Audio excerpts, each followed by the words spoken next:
and 10.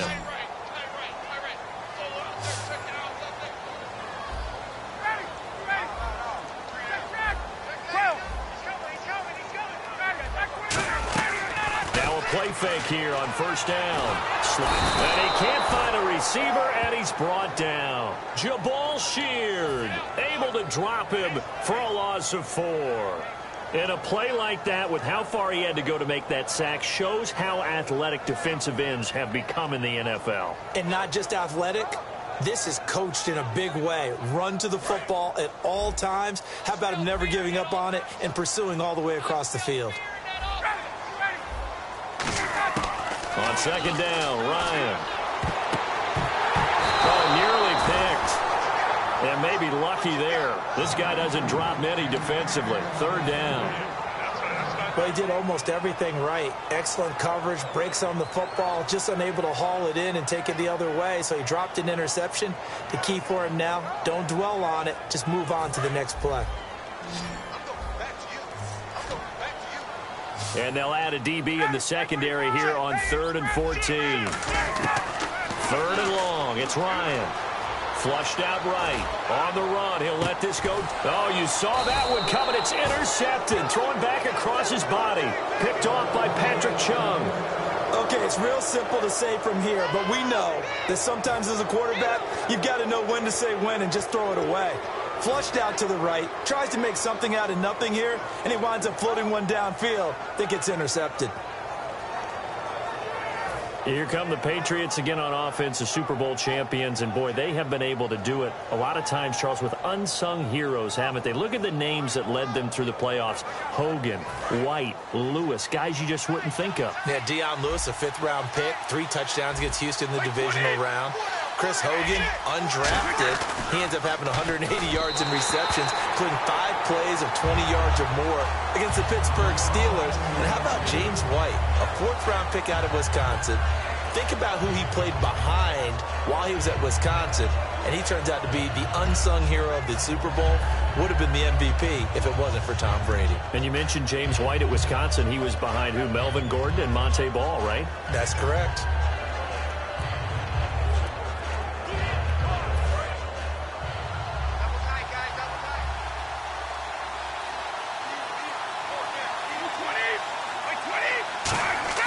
Brady will try again on second down.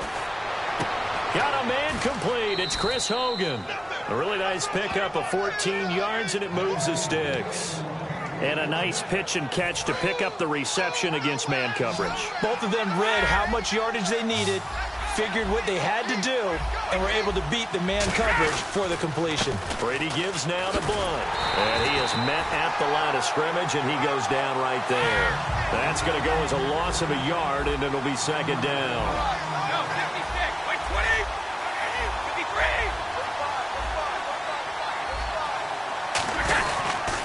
They'll run again with Blunt. And not a whole lot doing there as he'll get it up to about the 28-yard line. 4 yards on the pickup there as they get it back to a more manageable 3rd and 7.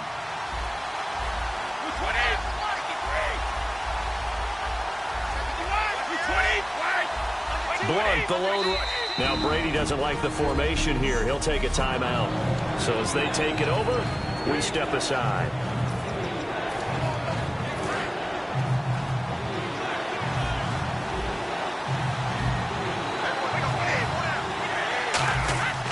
Throwing is Brady on 3rd down. And he will find his man. That's Hogan complete. The 30. And all the way in. Touchdown, New England. Chris Hogan, 72 yards. And the Pats have taken the early lead. As a fan, is there anything prettier than a well-executed post route? No, it's a thing of beauty, especially when it's done like that for a touchdown. The throw, the catch, and how about the run after to get it to the end zone?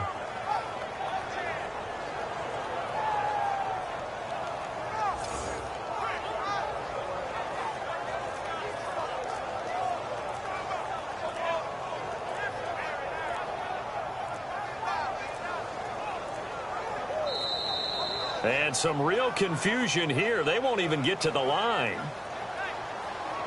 Delay of game, offense.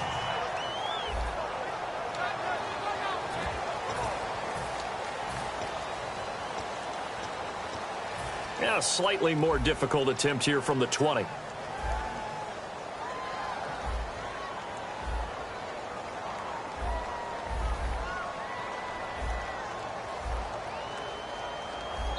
Now whistles come in. We're going to get a timeout here by the offense.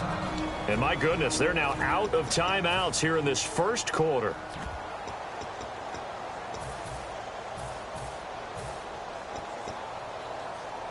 So now they'll try it again as they line up to go for two. Hey, we got four. We got four down. Wait, 20. 45's the mic. 45's the mic. Be a long day for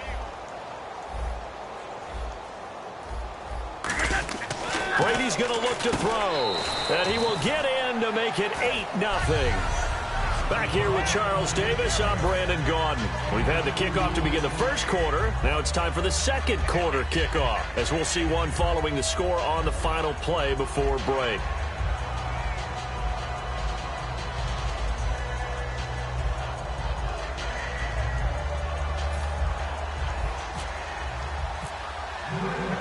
Gostkowski now out to kick it away. That's fielded in the end zone.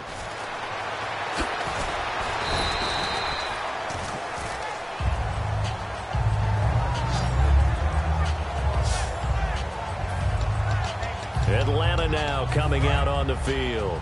Looked like they had something going last drive. Then the interception happened. Will they recover? The memory they need to keep with them is that they did have something going. They were moving the ball on offense, had a nice sequence going. Don't worry about the other part. You can't get that back. Let's go back to what you were doing well before. I thought you were going to say they need to have no memory, but remember the good part, forget the bad. I like that even better. Over 1,400 yards last year for Jones, just 6 touchdowns, but, you know, of course he had the big 300-yard game. However, when he was blanketed with coverage, he always opens things up for other guys, doesn't he? He does, and that's what's benefited Atlanta's offense. Other guys were able to step up. In 2016, Mohamed Sanu stepped up and had his best year as a pro. Austin Hooper, as a young tight end, really developed.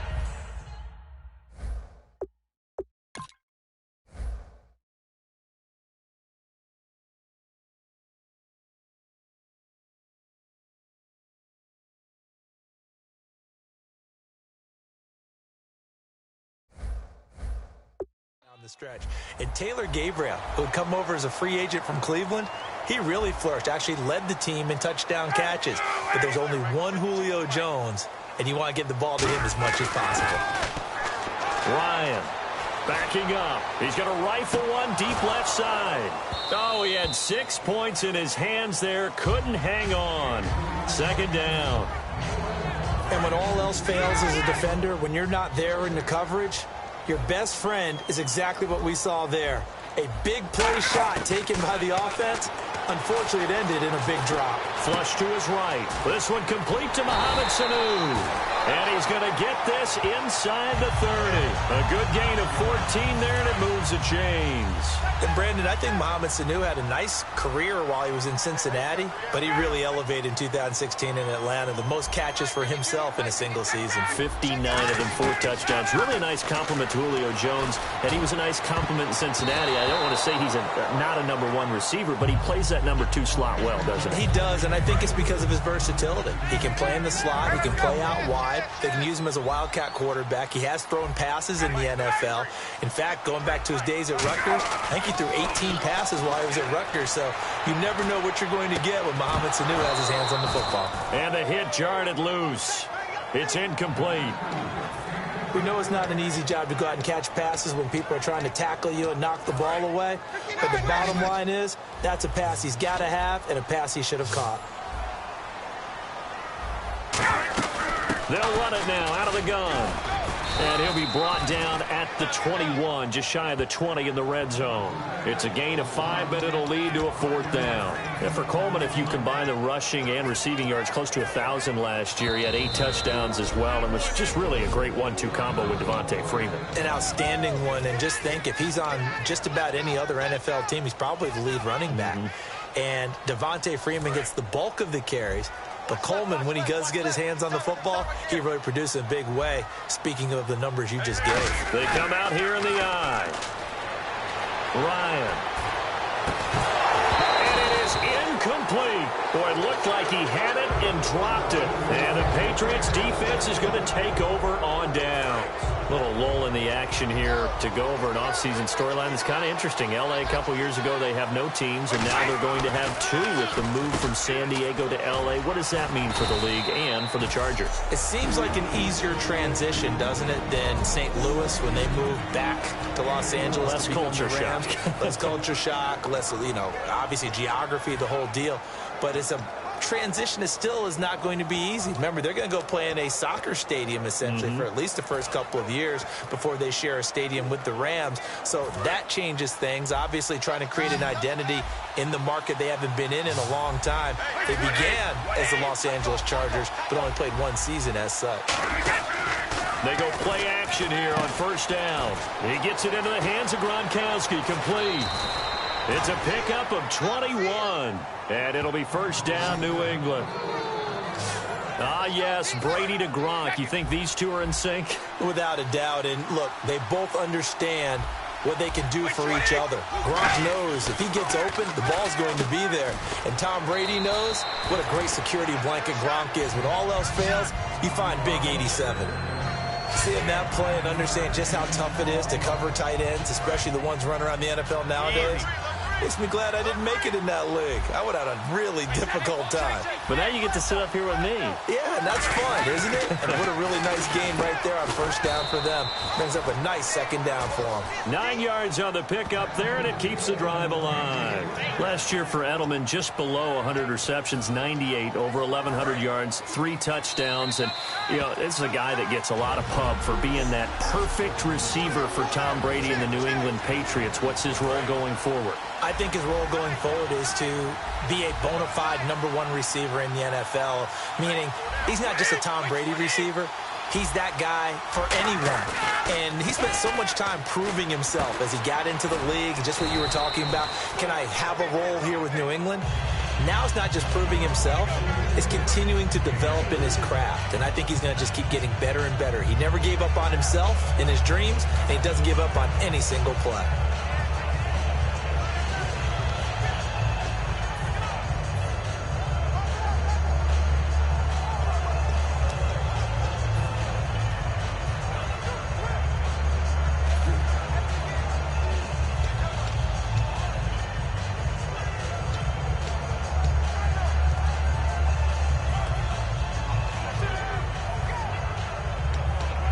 So they complete the pass, and now they face a second down.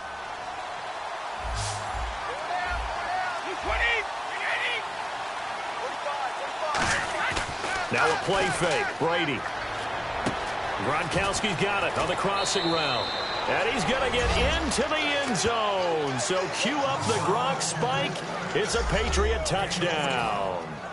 Rob Gronkowski, a 24-yard touchdown. And the Patriots add 6 to their lead. And he puts it through. That drive goes 80 yards in 6 plays. And it ends with a New England touchdown.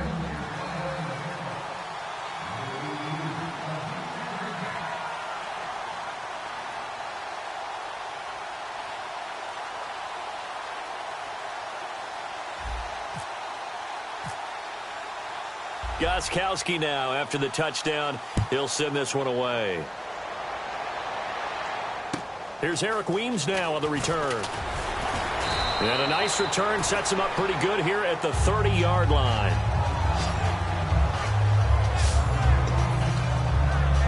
And here now come the Falcons. And on the last drive, they were in field goal range. They just opted not to kick it, didn't get it. How does that change the mentality this go around? I don't think it changes much for the head coach because this is what he preaches all the time. Attack at all times in any spot on the field, and he likes touchdowns, not field goals. Now, your field goal kicker, you've got to make sure you nurse him through and say, okay, don't worry about it. When we need you, you've got to be ready to go. And the team, of course, loves to see points on the board. So let's see if it changes a little bit if they're in the same spot again. Yeah, we'll see what the decision is here if they get to that spot. Now a play fake here on first down. And the tip there altered the ball flight, and it falls incomplete. It'll be second down. Let's look ahead for a quick minute. We don't have the schedules yet for next year, but what we do have are the 5 international games that will be played, 4 in London and then 1 again in Mexico. Jacksonville, Baltimore, Miami, New Orleans, Cleveland, Minnesota, Rams, and Arizona. Those in London, and then Mexico's going to get a great game. The Raiders and New England. Yeah, you're exactly right. And just think about the ones in London. Remember, they're splitting them between the 2 different stadiums in London, so they get a different flavor in all of these places. But Mexico, for the 2nd straight year, the Raiders are coming to town. That should be a whole lot of fun. Should be a ton of fun and a very good matchup. Not too many things get to a quarterback of this magnitude, but I think it's safe to say that pressure can get to any quarterback. Now, he's obviously a great franchise quarterback, but felt the pressure, threw it incomplete. On 3rd down, Ryan. It's caught. Jones. And he'll be taken down, but not before he gets into enemy territory. I don't care how many times we see it. I still get a kick out of watching quarterbacks and receivers do the pass treat in pregame warm-up. But I always remember that when we go to practices, we see that after practices as well. They really tune it up, don't they? They tune it up. They know why they do it for these situations. It's caught inside the 25. A very solid gain of 27.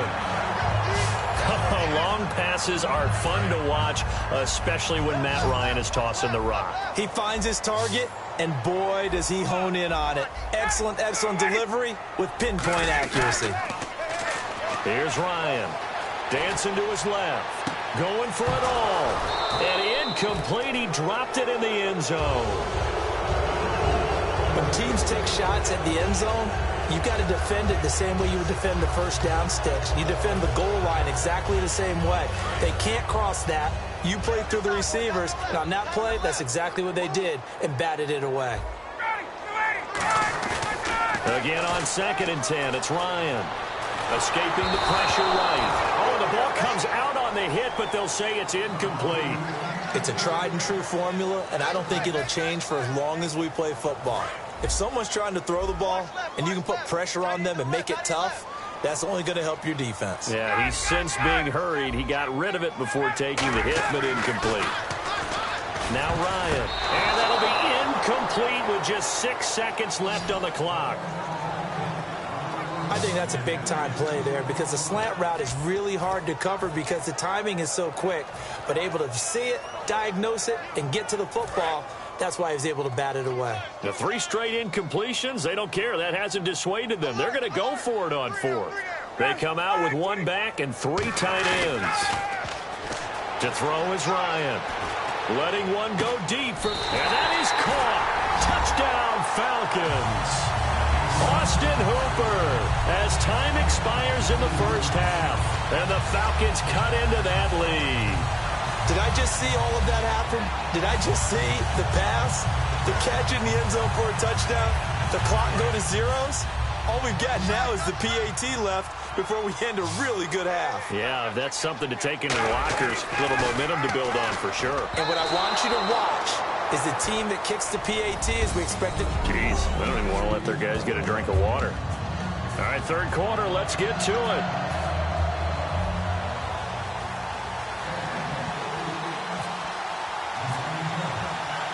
Both teams appear ready for the fight ahead, and we resume action here in quarter number 3. Now, Dion Lewis to return.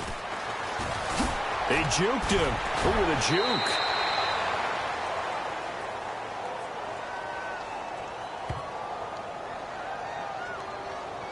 Illegal block in the back. Return team.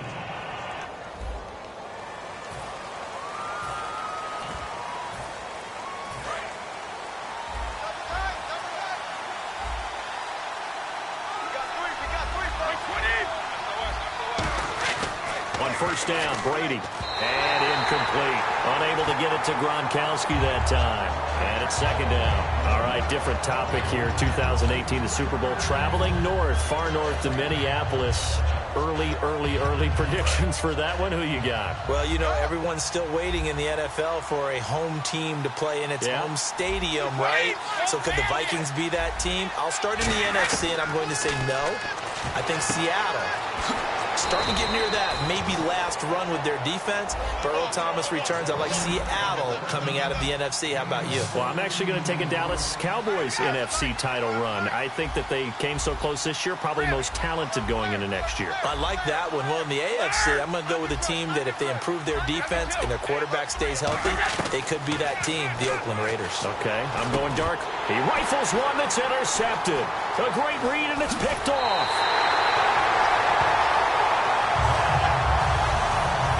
First possession of the third quarter, an interception, so maybe a second-half tone setter. Indeed, and not the tone they wanted to set. That's the equivalent of running out the wrong door and running into your pool instead of running out onto the field. A real dud for that one. Has that happened to you before? No, but I've heard stories about teams actually doing that back in the good old days. I know exactly why I tried to throw the ball to Julio Jones there. He's never considered covered. He's either too fast or too strong. You always try and get it to him. Especially on those deep passes. Going to throw deep for the end zone. And, oh, not only did he drop it, he dropped it in the end zone. In this situation, it's really tough to figure out how to defend because they have plenty of room to still take deep shots at the end zone as they just did there.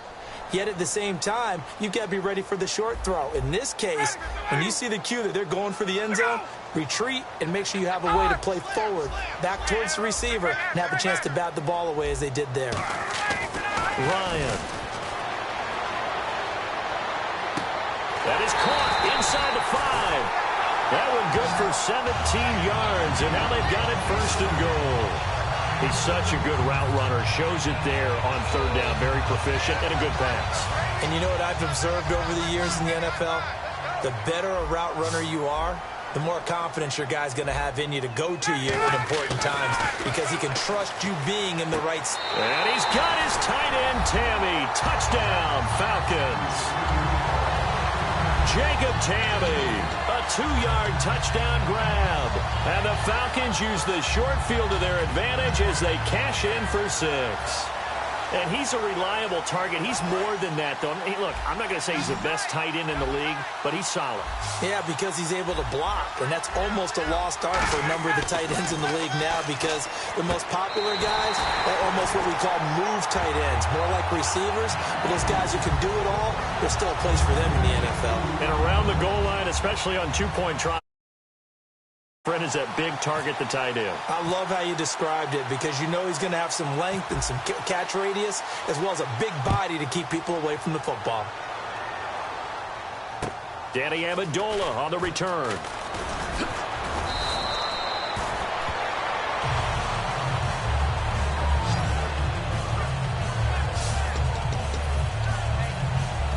Now the Patriots offense, they work their way back out onto the field. And following the interception, we'll see what they can put together on this drive.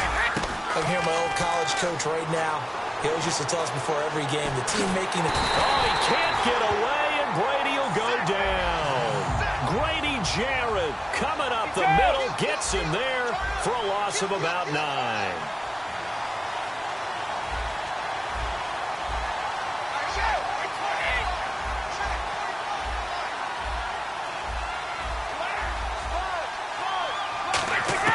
Now Brady throwing on second down. And he finds Danny Amendola.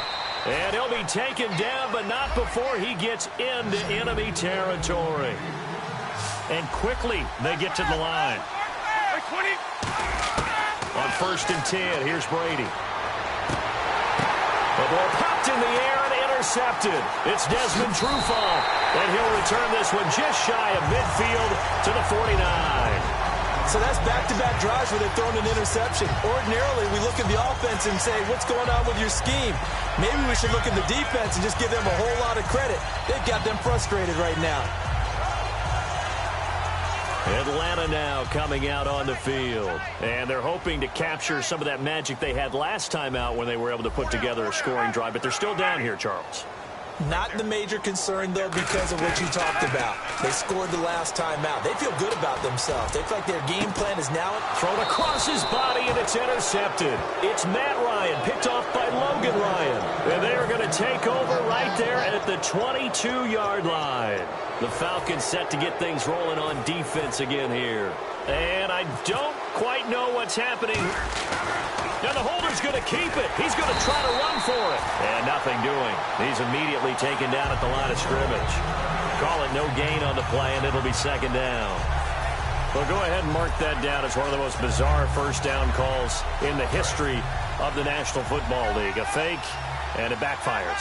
Well, we've seen a lot on first down. Yeah, you're right. And we've seen a lot of innovation throughout the years in the NFL. I mean, pressure brought in, and the Falcons get there for the sack. Adrian Claiborne in there to drop him, and it'll be a loss of about 8. And now they're in the hurry-up.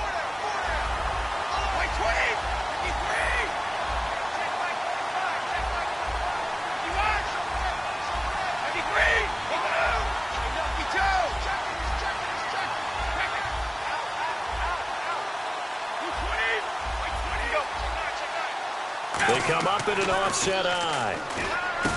Brady going to throw. Over the middle, that's caught by Hogan.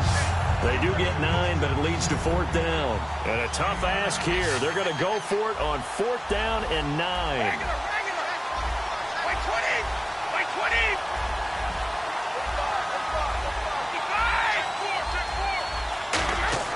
Here we go on fourth down now with Brady.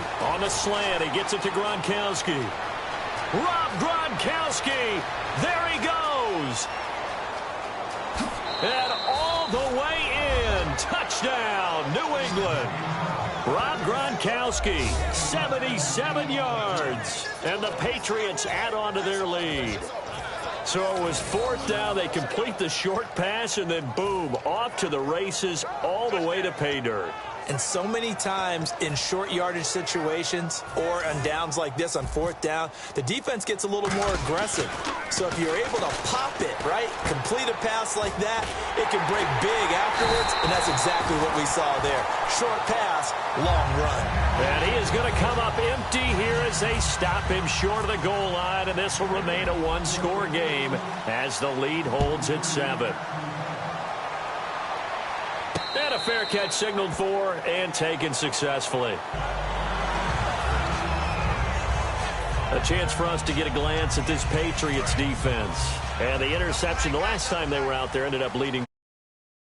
The thing they didn't get really was the pick 6, because that's what everyone wants. Take it immediately to the end zone, but their offense capitalized on the takeaway and turned it into the 6 points they were looking for. Yeah, set them up pretty, got the touchdown. Now they're back out there defensively. 18 yards on the pickup there, and it'll give the Falcons a first down. Love the call by the offensive coordinator, recognizing the situation very well, calling for the play-action pass and completing it. First down and 10 now for the offensive group. They come out with one back and 3 tight ends. Now a play fake here on first down. Being chased out left. He couldn't quite hold it. Got hit. Ball pops out. Incomplete. Well, they went for the big play there, but that drop could really hurt their momentum.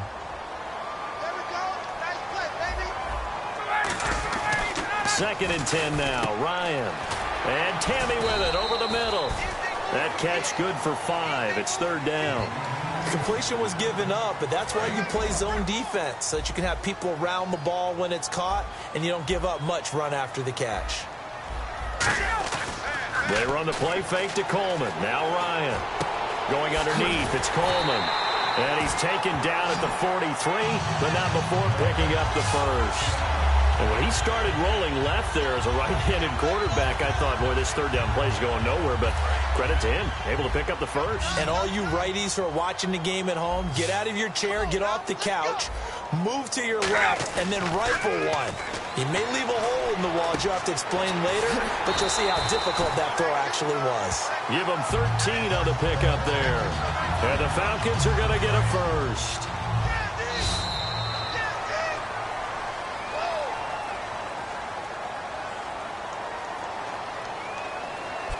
Back now in Atlanta.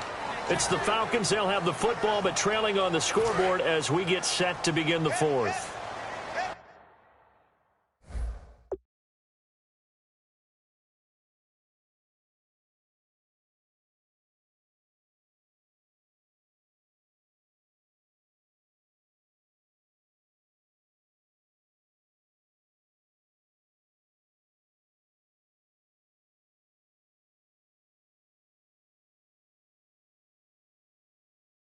heavy. Watch 80. Watch 80. Heavy. They go play action here on first down. It's caught left side. Tammy. A good pickup there. 8 yards on the first down completion.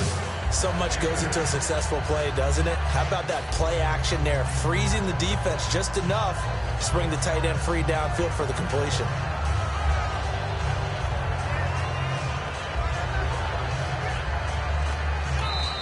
Now hold everything here.